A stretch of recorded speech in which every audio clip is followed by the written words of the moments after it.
This book are voiced specifically for the channel, Audiobooks Free Public Domain, and are freely available in the United States of America. The Adventures of Sherlock Holmes by Arthur Conan Doyle. Part 1. A Scandal in Bohemia. Chapter 1. To Sherlock Holmes she is always the woman. I have seldom heard him mention her under any other name.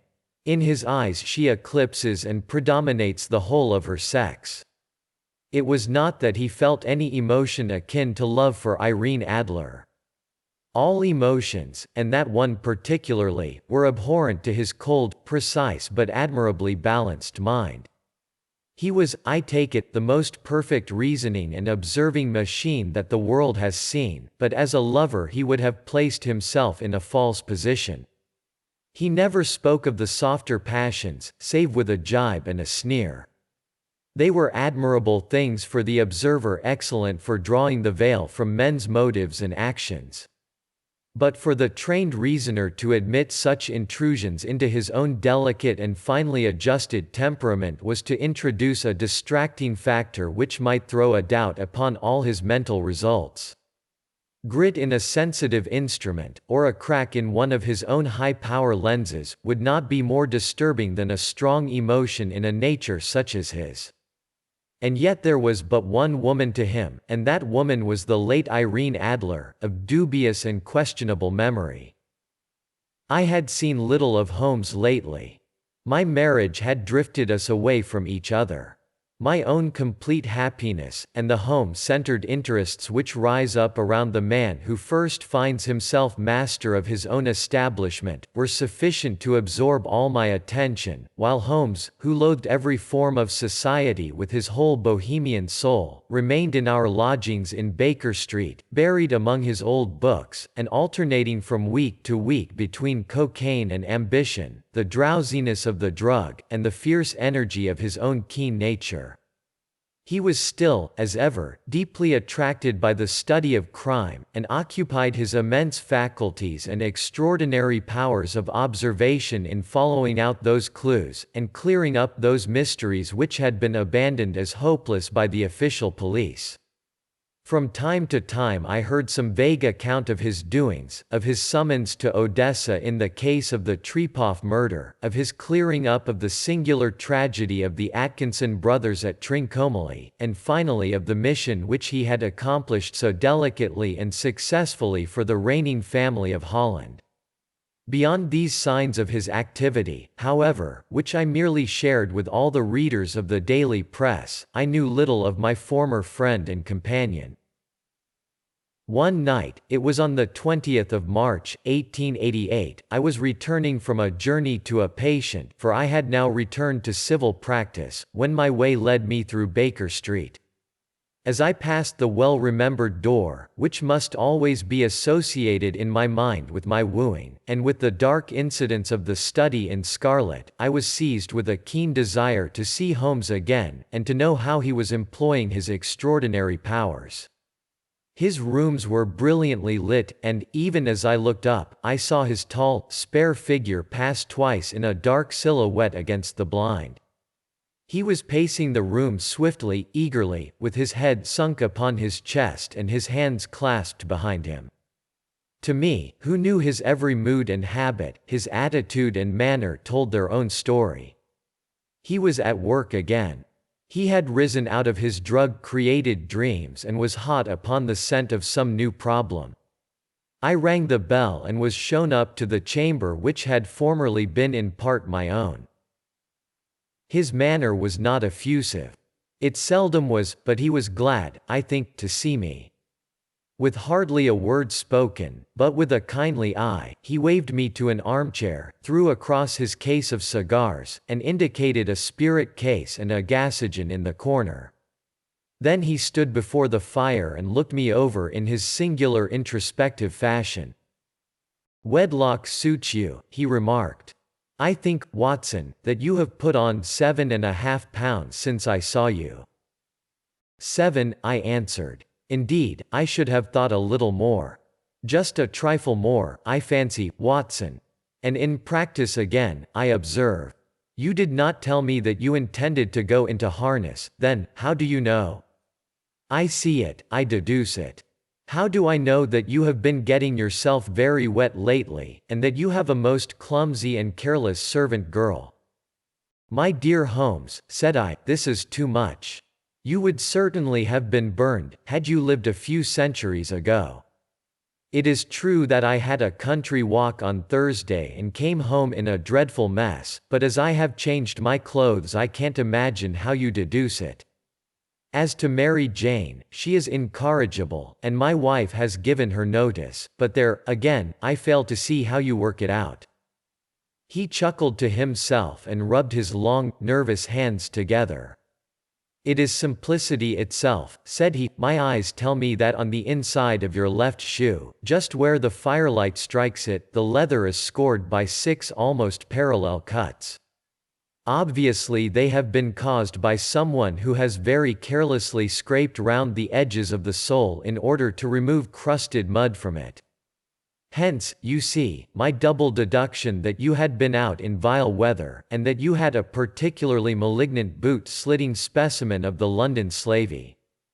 As to your practice, if a gentleman walks into my rooms smelling of iodoform, with a black mark of nitrate of silver upon his right forefinger, and a bulge on the right side of his top hat to show where he has secreted his stethoscope, I must be dull, indeed, if I do not pronounce him to be an active member of the medical profession. I could not help laughing at the ease with which he explained his process of deduction. When I hear you give your reasons, I remarked, the thing always appears to me to be so ridiculously simple that I could easily do it myself, though at each successive instance of your reasoning I am baffled until you explain your process. And yet I believe that my eyes are as good as yours. Quite so, he answered, lighting a cigarette, and throwing himself down into an armchair. You see, but you do not observe. The distinction is clear. For example, you have frequently seen the steps which lead up from the hall to this room. Frequently, how often? Well, some hundreds of times. Then how many are there? How many? I don't know. Quite so. You have not observed. And yet you have seen. That is just my point. Now, I know that there are 17 steps, because I have both seen and observed. By the way, since you are interested in these little problems, and since you are good enough to chronicle 1 or 2 of my trifling experiences, you may be interested in this. He threw over a sheet of thick pink-tinted notepaper which had been lying open upon the table. It came by the last post, said he. Read it aloud. The note was undated, and without either signature or address.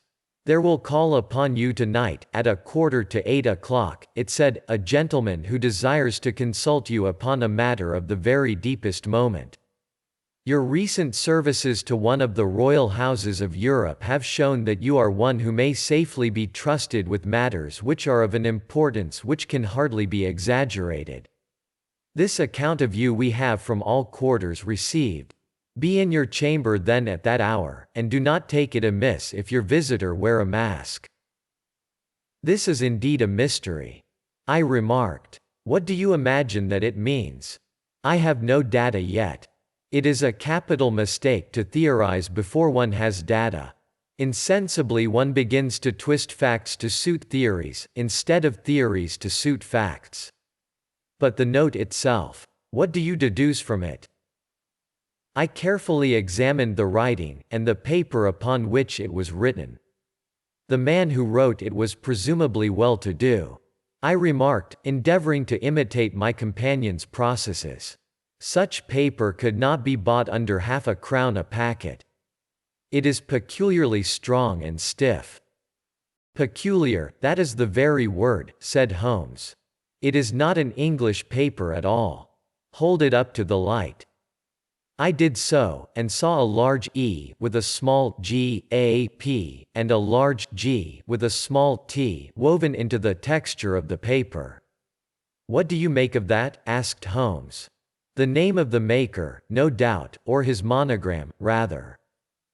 Not at all. The G with the small t stands for Gesellschaft, which is the German for company. It is a customary contraction like our co. P, of course, stands for Papier. Now for the EG, let us glance at our Continental Gazetteer.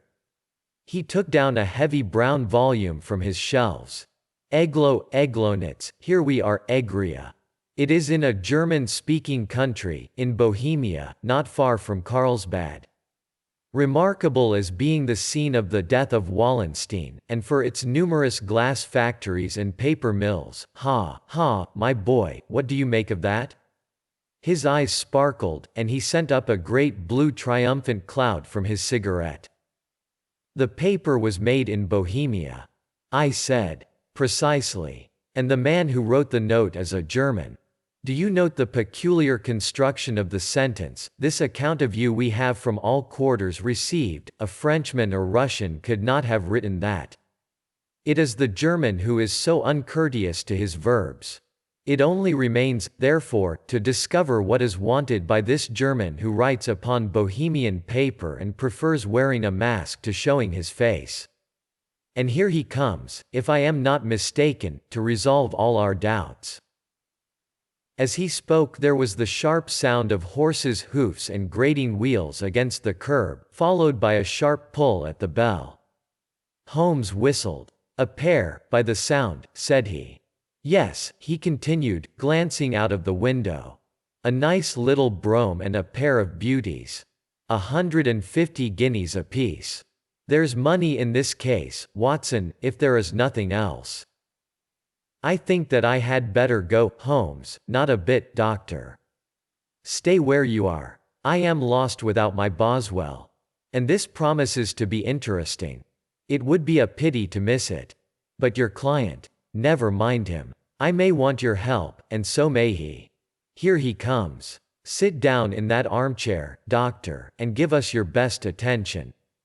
A slow and heavy step, which had been heard upon the stairs and in the passage, paused immediately outside the door. Then there was a loud and authoritative tap. Come in, said Holmes. A man entered who could hardly have been less than 6 feet 6 inches in height, with the chest and limbs of a Hercules. His dress was rich with a richness which would, in England, be looked upon as akin to bad taste. Heavy bands of astrakhan were slashed across the sleeves and fronts of his double-breasted coat, while the deep blue cloak which was thrown over his shoulders was lined with flame-colored silk and secured at the neck with a brooch which consisted of a single flaming barrel. Boots which extended halfway up his calves, and which were trimmed at the tops with rich brown fur, completed the impression of barbaric opulence which was suggested by his whole appearance. He carried a broad-brimmed hat in his hand, while he wore across the upper part of his face, extending down past the cheekbones, a black visored mask, which he had apparently adjusted that very moment, for his hand was still raised to it as he entered. From the lower part of the face he appeared to be a man of strong character, with a thick, hanging lip, and a long, straight chin suggestive of resolution pushed to the length of obstinacy. You had my note? He asked with a deep harsh voice and a strongly marked German accent. I told you that I would call. He looked from one to the other of us, as if uncertain which to address. Pray take a seat, said Holmes. This is my friend and colleague, Dr. Watson, who is occasionally good enough to help me in my cases. Whom have I the honor to address? You may address me as the Count von Kram, a Bohemian nobleman. I understand that this gentleman, your friend, is a man of honor and discretion, whom I may trust with a matter of the most extreme importance. If not, I should much prefer to communicate with you alone. I rose to go, but Holmes caught me by the wrist and pushed me back into my chair. It is both, or none, said he. You may say before this gentleman anything which you may say to me. The Count shrugged his broad shoulders. Then I must begin, said he, by binding you both to absolute secrecy for 2 years. At the end of that time the matter will be of no importance. At present it is not too much to say that it is of such weight it may have an influence upon European history." "I promise," said Holmes.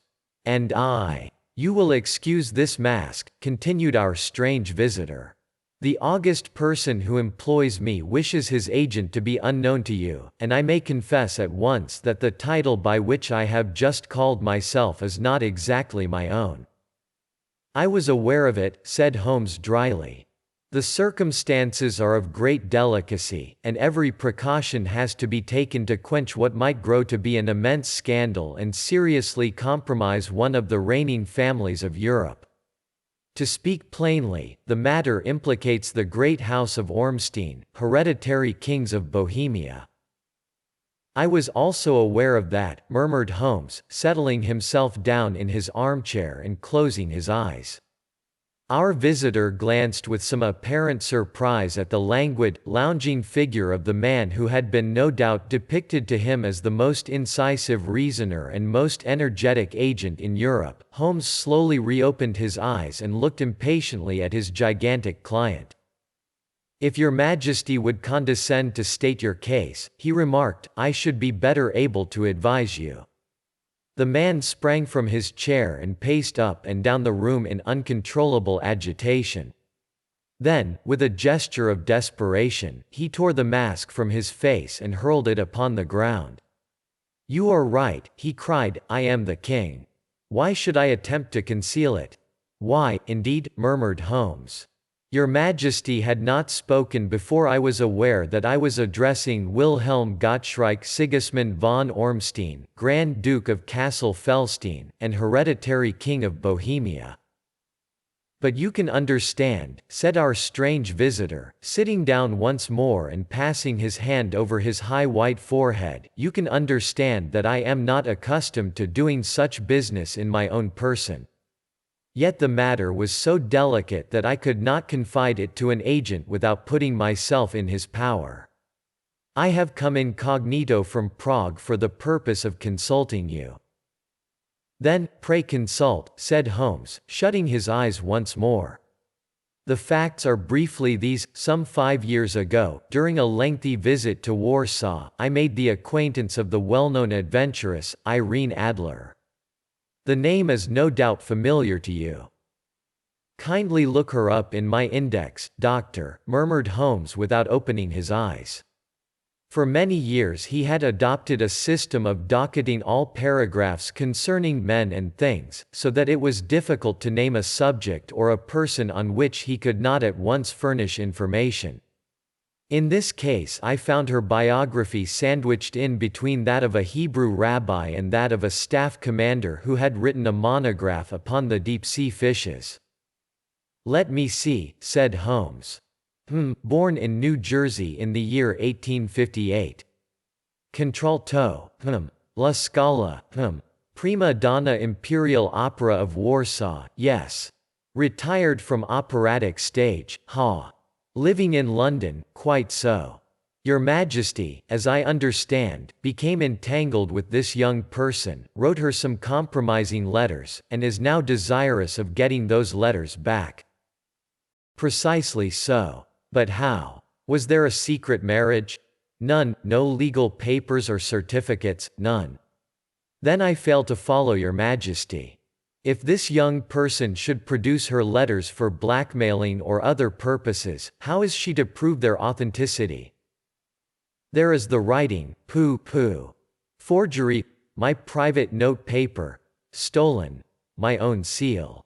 Imitated, my photograph. Bought, we were both in the photograph." "Oh, dear. That is very bad. Your Majesty has indeed committed an indiscretion. I was mad, insane. You have compromised yourself seriously. I was only Crown Prince then. I was young. I am but 30 now. It must be recovered. We have tried and failed. Your Majesty must pay. It must be bought, she will not sell. Stolen, then. 5 attempts have been made. Twice burglars in my pay ransacked her house. Once we diverted her luggage when she traveled. Twice she has been waylaid. There has been no result." "No sign of it?" Absolutely none, Holmes laughed. It is quite a pretty little problem, said he. But a very serious one to me, returned the king reproachfully. Very, indeed. And what does she propose to do with the photograph? To ruin me, but how? I am about to be married, so I have heard. To Clotilde Lothman von Saxe-Meiningen, second daughter of the King of Scandinavia. You may know the strict principles of her family. She is herself the very soul of delicacy. A shadow of a doubt as to my conduct would bring the matter to an end. And Irene Adler threatens to send them the photograph. And she will do it. I know that she will do it. You do not know her, but she has a soul of steel. She has the face of the most beautiful of women, and the mind of the most resolute of men. Rather than I should marry another woman, there are no lengths to which she would not go, none. You are sure that she has not sent it yet? I am sure. And why? Because she has said that she would send it on the day when the betrothal was publicly proclaimed. That will be next Monday. Oh, then we have 3 days yet, said Holmes with a yawn. That is very fortunate, as I have 1 or 2 matters of importance to look into just at present. Your Majesty will, of course, stay in London for the present? Certainly. You will find me at the Langham under the name of the Count von Kram. Then I shall drop you a line to let you know how we progress. Pray do so. I shall be all anxiety. Then, as to money, you have carte blanche, absolutely? I tell you that I would give one of the provinces of my kingdom to have that photograph. And for present expenses? The king took a heavy chamois leather bag from under his cloak and laid it on the table. There are £300 in gold and 700 in notes, he said. Holmes scribbled a receipt upon a sheet of his note-book and handed it to him. And Mademoiselle's address? He asked. Is Bryony Lodge, Serpentine Avenue, St. John's Wood. Holmes took a note of it. One other question, said he. Was the photograph a cabinet? It was. Then, good night, Your Majesty, and I trust that we shall soon have some good news for you. And good night, Watson, he added, as the wheels of the royal brougham rolled down the street. If you will be good enough to call tomorrow afternoon at 3 o'clock, I should like to chat this little matter over with you. Chapter 2. At 3 o'clock precisely I was at Baker Street, but Holmes had not yet returned. The landlady informed me that he had left the house shortly after 8 o'clock in the morning. I sat down beside the fire, however, with the intention of awaiting him, however long he might be. I was already deeply interested in his inquiry, for, though it was surrounded by none of the grim and strange features which were associated with the 2 crimes which I have already recorded, still, the nature of the case and the exalted station of his client gave it a character of its own. Indeed, apart from the nature of the investigation which my friend had on hand, there was something in his masterly grasp of a situation, and his keen, incisive reasoning, which made it a pleasure to me to study his system of work and to follow the quick, subtle methods by which he disentangled the most inextricable mysteries. So accustomed was I to his invariable success that the very possibility of his failing had ceased to enter into my head. It was close upon 4 before the door opened, and a drunken-looking groom, ill-kempt and side-whiskered, with an inflamed face and disreputable clothes, walked into the room. Accustomed as I was to my friend's amazing powers in the use of disguises, I had to look 3 times before I was certain that it was indeed he. With a nod he vanished into the bedroom, whence he emerged in 5 minutes tweed-suited and respectable, as of old. Putting his hands into his pockets, he stretched out his legs in front of the fire and laughed heartily for some minutes. "Well, really," he cried, and then he choked and laughed again until he was obliged to lie back, limp and helpless, in the chair. "What is it? It's quite too funny. I am sure you could never guess how I employed my morning, or what I ended by doing. I can't imagine. I suppose that you have been watching the habits, and perhaps the house, of Miss Irene Adler." "Quite so, but the sequel was rather unusual. I will tell you, however.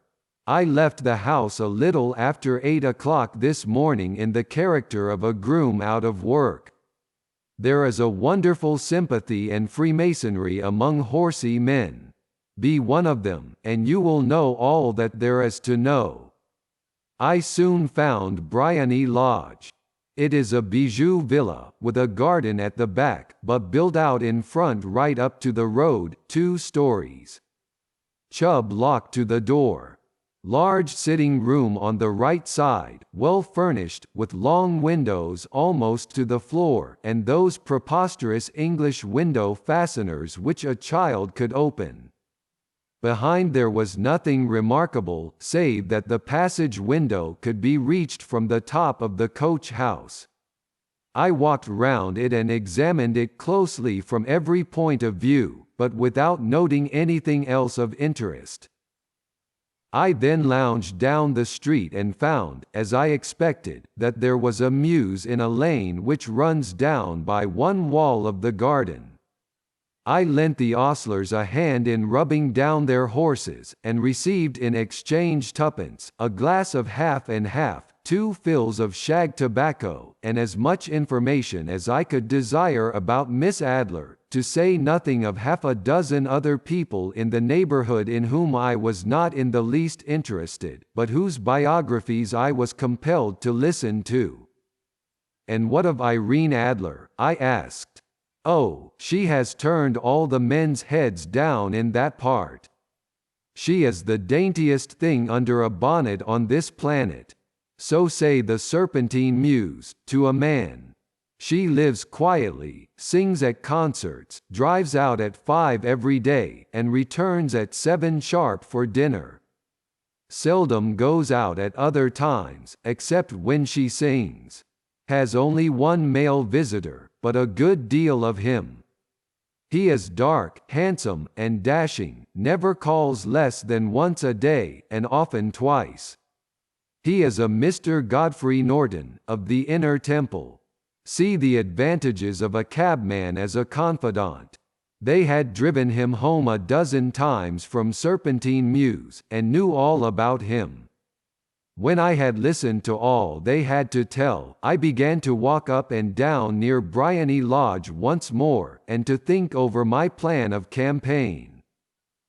This Godfrey Norton was evidently an important factor in the matter.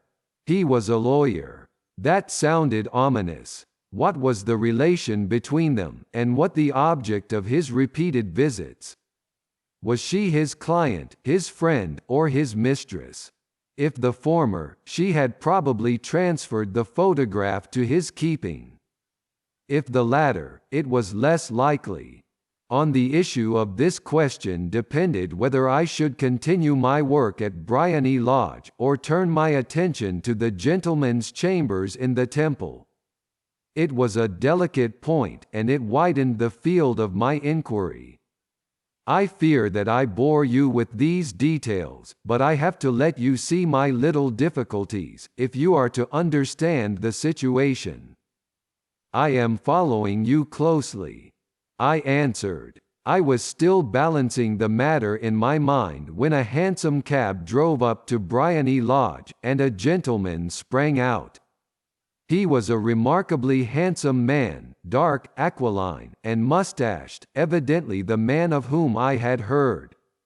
He appeared to be in a great hurry, shouted to the cabman to wait, and brushed past the maid who opened the door with the air of a man who was thoroughly at home.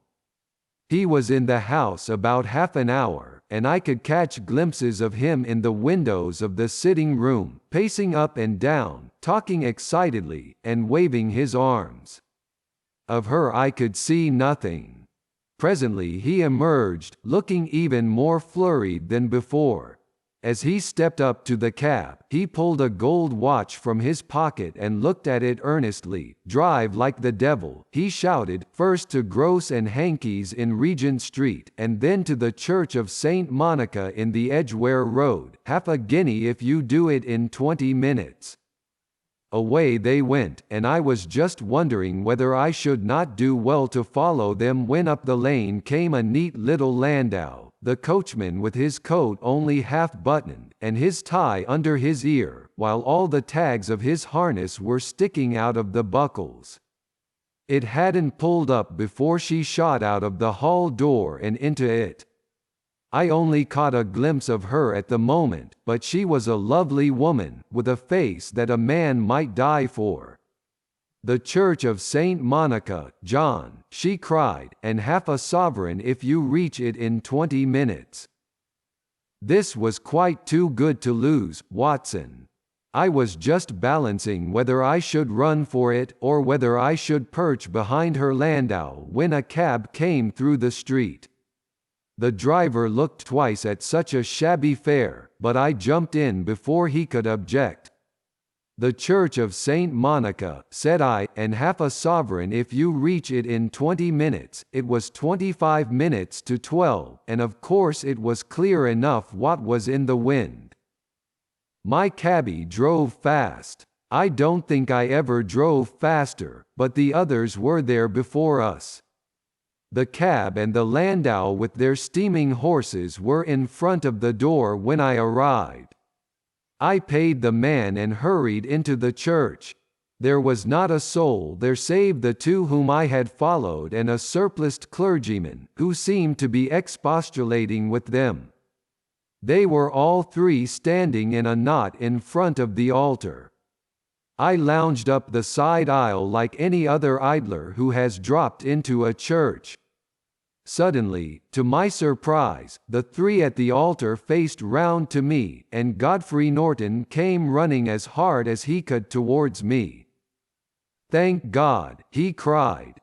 "You do. Come, come." "What then?" I asked. "Come, man, come, only 3 minutes, or it won't be legal."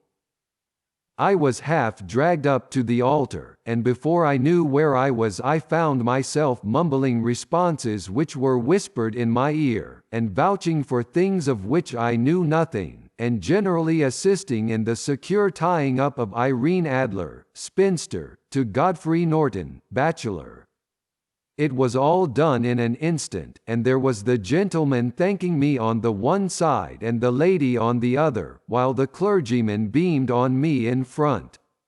It was the most preposterous position in which I ever found myself in my life, and it was the thought of it that started me laughing just now. It seems that there had been some informality about their license, that the clergyman absolutely refused to marry them without a witness of some sort, and that my lucky appearance saved the bridegroom from having to sally out into the streets in search of a best man. The bride gave me a sovereign, and I mean to wear it on my watch chain in memory of the occasion. "This is a very unexpected turn of affairs," said I, "and what then?" "Well, I found my plans very seriously menaced.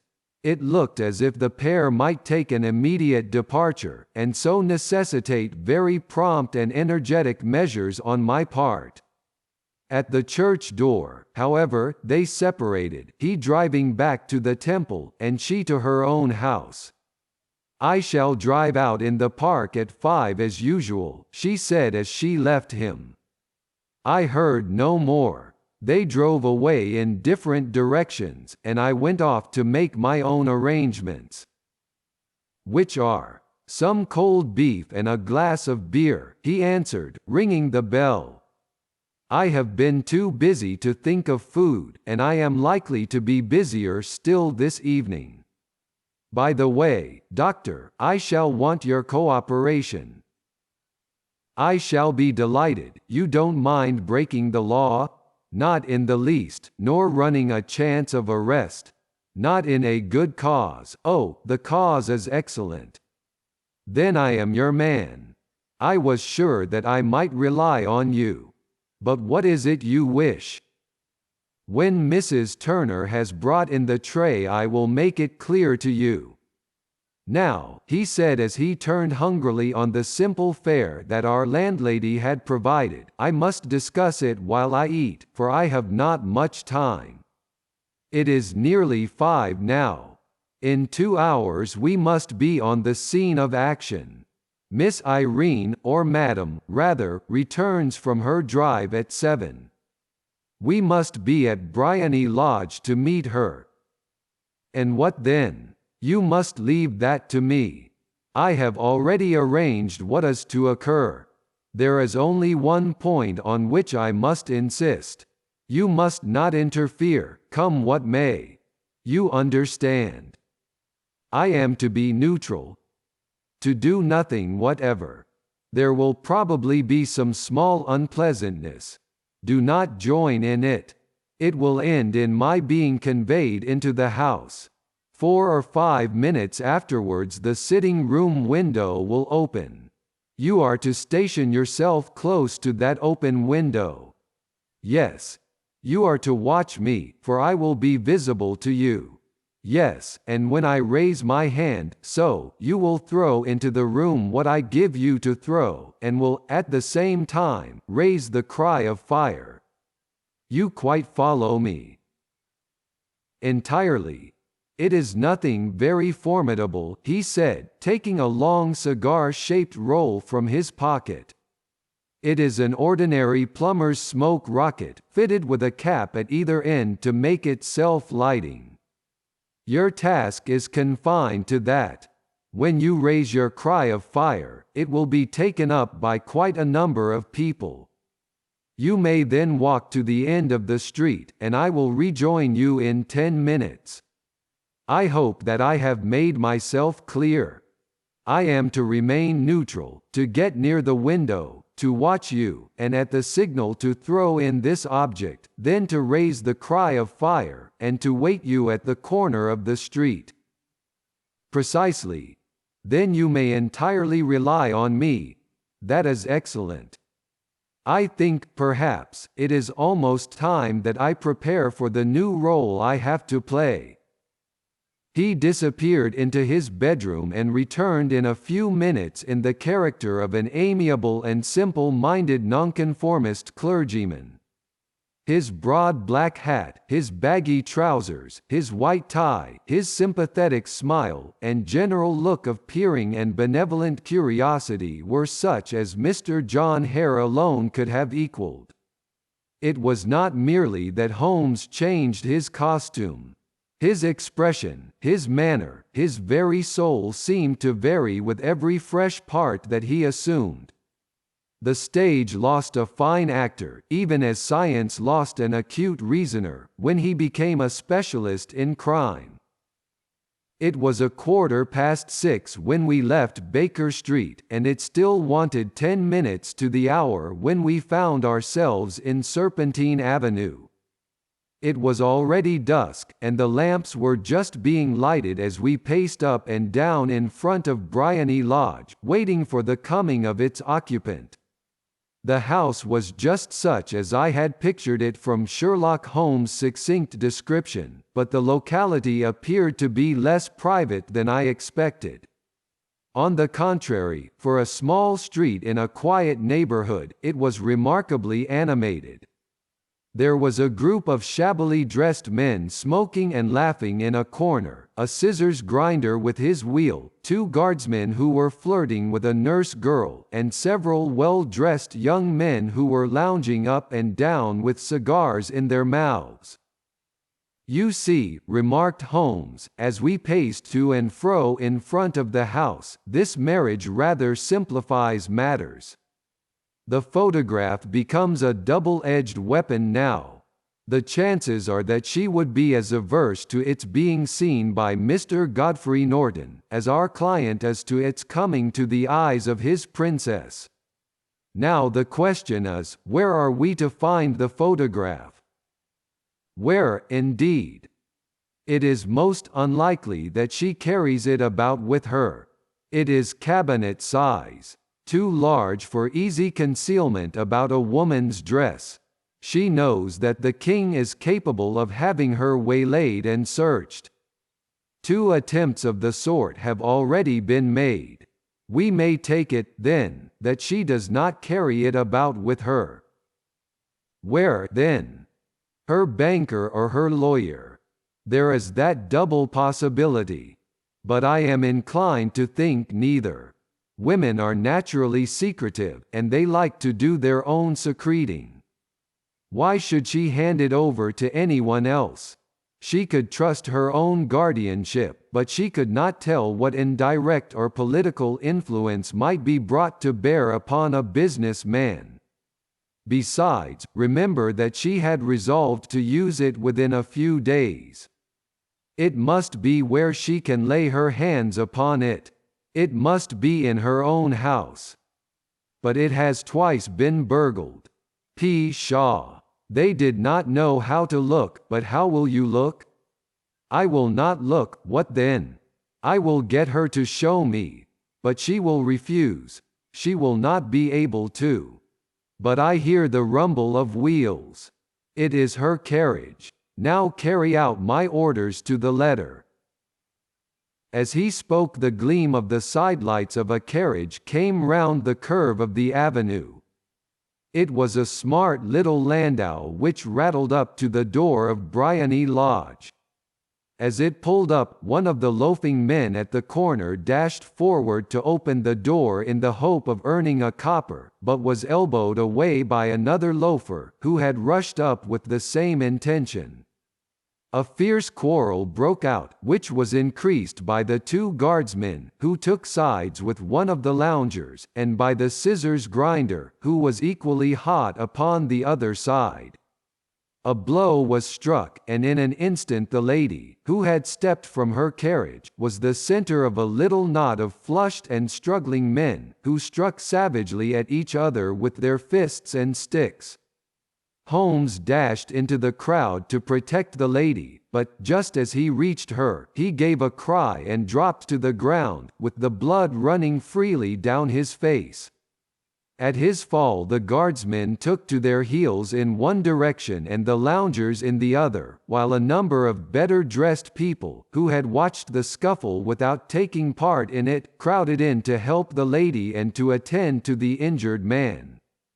Irene Adler, as I will still call her, had hurried up the steps, but she stood at the top with her superb figure outlined against the lights of the hall, looking back into the street. "Is the poor gentleman much hurt?" she asked. "He is dead," cried several voices. "No, no, there's life in him," shouted another. "But he'll be gone before you can get him to hospital. He's a brave fellow," said a woman. "They would have had the lady's purse and watch if it hadn't been for him. They were a gang, and a rough one, too. Ah, he's breathing now.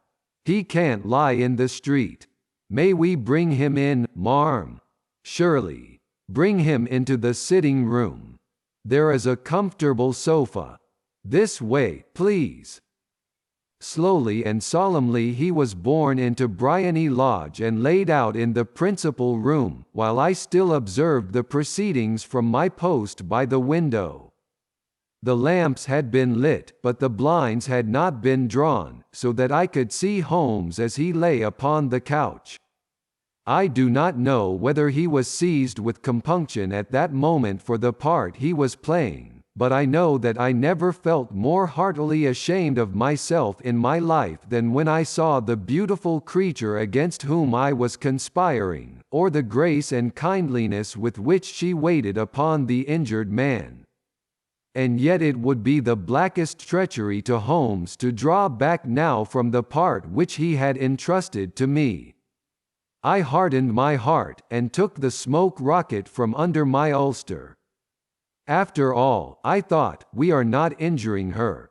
We are but preventing her from injuring another.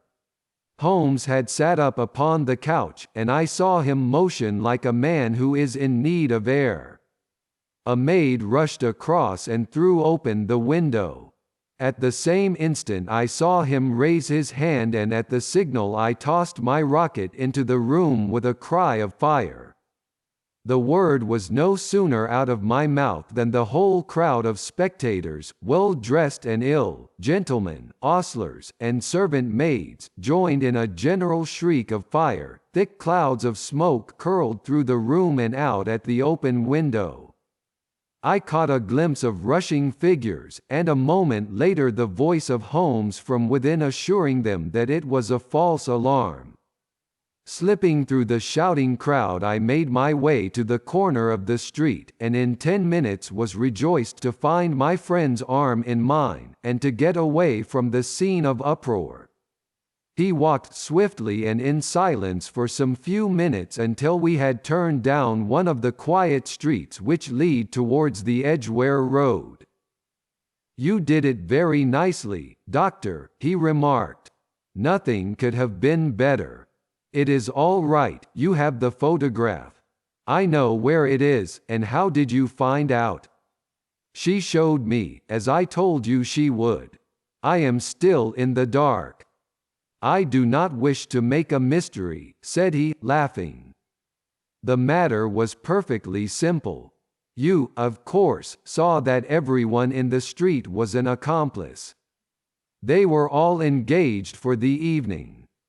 I guessed as much. Then, when the row broke out, I had a little moist red paint in the palm of my hand. I rushed forward, fell down, clapped my hand to my face, and became a piteous spectacle. It is an old trick. That also I could fathom. Then they carried me in. She was bound to have me in. What else could she do? And into her sitting room, which was the very room which I suspected. It lay between that and her bedroom, and I was determined to see which.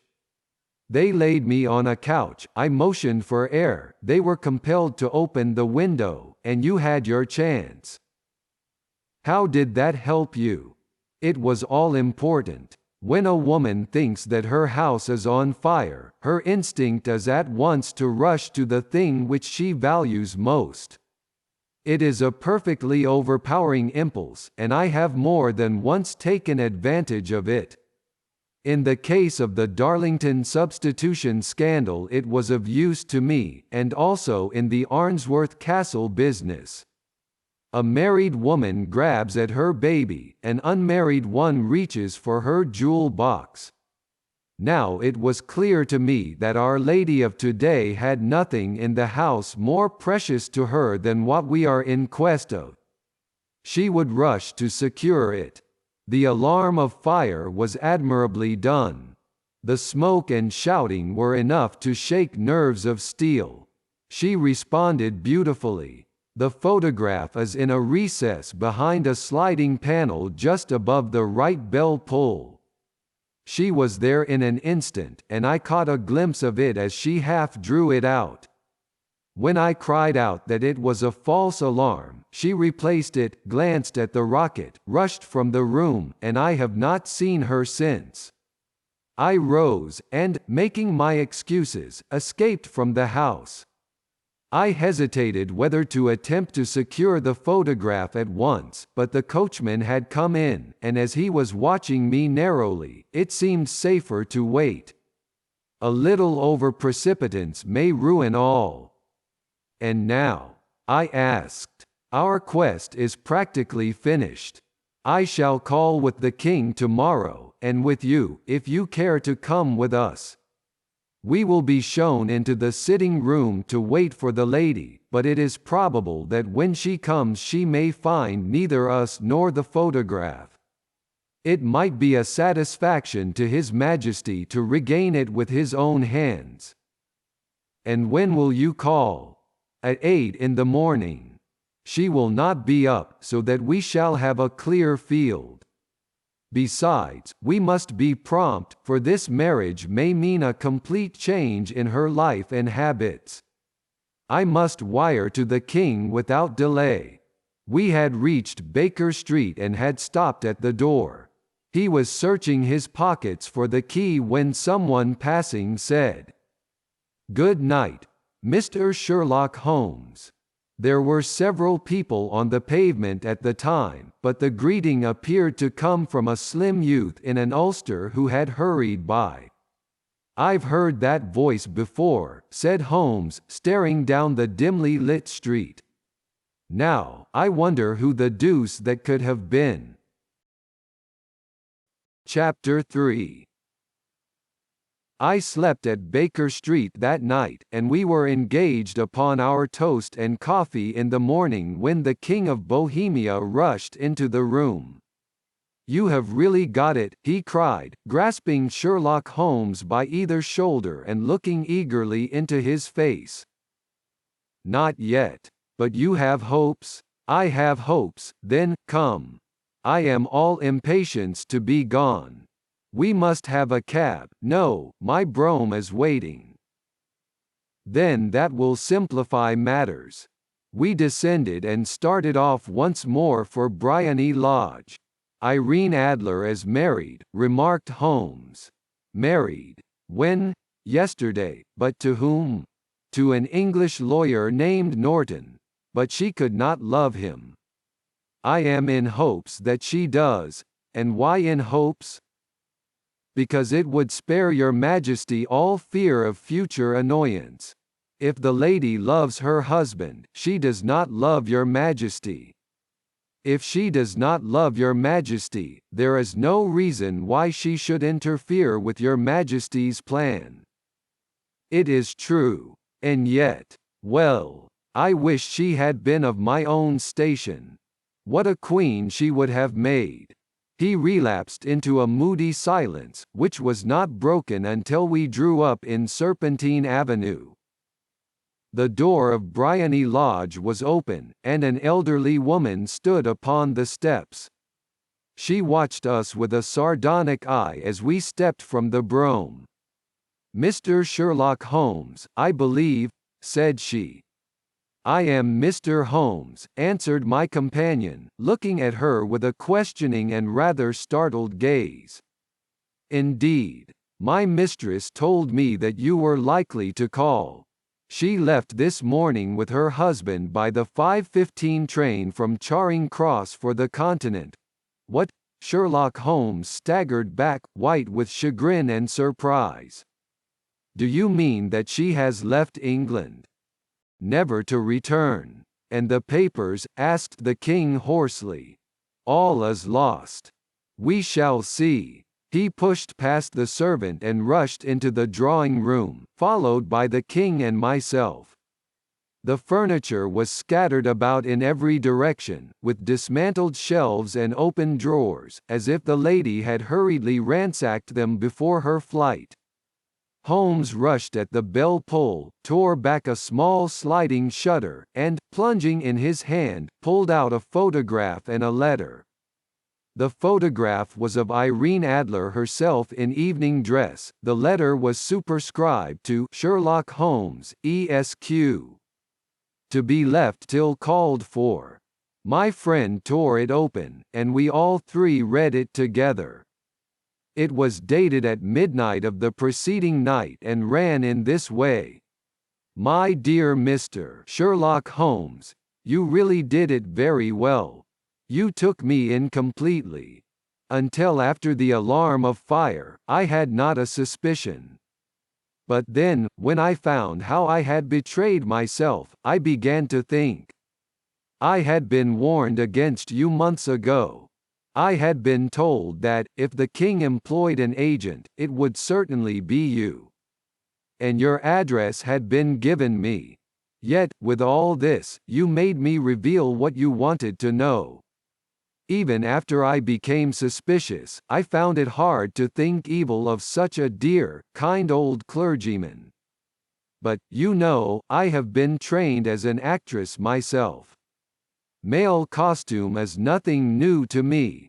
I often take advantage of the freedom which it gives. I sent John, the coachman, to watch you, ran upstairs, got into my walking clothes, as I call them, and came down just as you departed. Well, I followed you to your door, and so made sure that I was really an object of interest to the celebrated Mr. Sherlock Holmes. Then I, rather imprudently, wished you good night, and started for the temple to see my husband. We both thought the best resource was flight, when pursued by so formidable an antagonist, so you will find the nest empty when you call tomorrow. As to the photograph, your client may rest in peace. I love and am loved by a better man than he. The king may do what he will without hindrance from one whom he has cruelly wronged. I keep it only to safeguard myself, and to preserve a weapon which will always secure me from any steps which he might take in the future. I leave a photograph which he might care to possess, and I remain, dear Mr. Sherlock Holmes, very truly yours, Irene Norton, née Adler. What a woman, oh, what a woman, cried the King of Bohemia, when we had all three read this epistle. Did I not tell you how quick and resolute she was? Would she not have made an admirable queen? Is it not a pity that she was not on my level? From what I have seen of the lady, she seems, indeed, to be on a very different level to your Majesty, said Holmes coldly. I am sorry that I have not been able to bring your Majesty's business to a more successful conclusion. On the contrary, my dear sir, cried the king, nothing could be more successful. I know that her word is inviolate. The photograph is now as safe as if it were in the fire. I am glad to hear your Majesty say so. I am immensely indebted to you. Pray tell me in what way I can reward you. This ring. He slipped an emerald snake ring from his finger and held it out upon the palm of his hand. Your Majesty has something which I should value even more highly, said Holmes. You have but to name it, this photograph. The king stared at him in amazement. Irene's photograph, he cried. Certainly, if you wish it. I thank your Majesty. Then there is no more to be done in the matter. I have the honor to wish you a very good morning.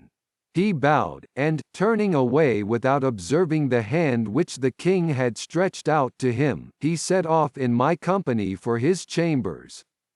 And that was how a great scandal threatened to affect the kingdom of Bohemia, and how the best plans of Mr. Sherlock Holmes were beaten by a woman's wit. He used to make merry over the cleverness of women, but I have not heard him do it of late. And when he speaks of Irene Adler, or when he refers to her photograph, it is always under the honorable title of the woman.